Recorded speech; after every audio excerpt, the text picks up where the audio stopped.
John Bruton was Taoiseach from 1994 to 1997. He was leader of the opposition when the Maastricht Treaty was approved. During the debate on that treaty, the focus was on abortion and structural funds, hardly at all on the key issue, the single currency. I think there probably wasn't an adequate discussion of that at the time. We did get this 8 billion directly so that we could prepare for the single currency. The two were linked together. Albert Reynolds was successful in the Edinburgh Summit in getting 8 billion, and there was a suggestion we might get a lesser sum. But that money was given to us in order that we could prepare our economy to be able to compete in a single currency. I think people did appreciate that if you had a single currency, you had to have some sort of central control on the printing of money. And to the extent that governments, by running budget deficits, print money, there had to be some sort of central control on that. And there were controls on that in the original Maastricht Treaty. Where I think we fell down was subsequently we didn't implement those controls adequately, and equally we didn't put similar controls in place to deal with the printing of money by the private banking system. And the provisions in the protocol to the Maastricht Treaty on that subject were never activated.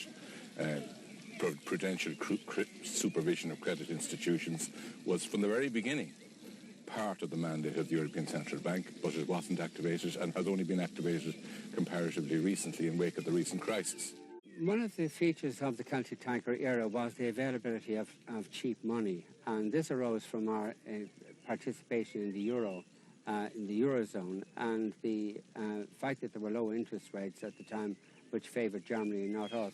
Wasn't there a liability that isn't putting in the balance sheet about the pluses and minuses of involvement in the euro? This was a significant liability. Well, I believe that if the original provisions in the Maastricht Treaty had been activated, that issue would have been addressed.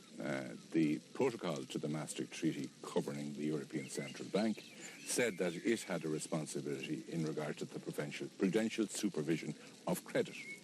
So if interest rates were too low in any particular country, as they would appear to have been in Ireland, although there was nobody complaining about it at the time. The euro requires all the countries of Europe to have the same interest rate. And the interest rate is then usually the wrong interest rate for most places most of the time. For example, at the moment, the single interest rate is probably too low for Ireland and Spain.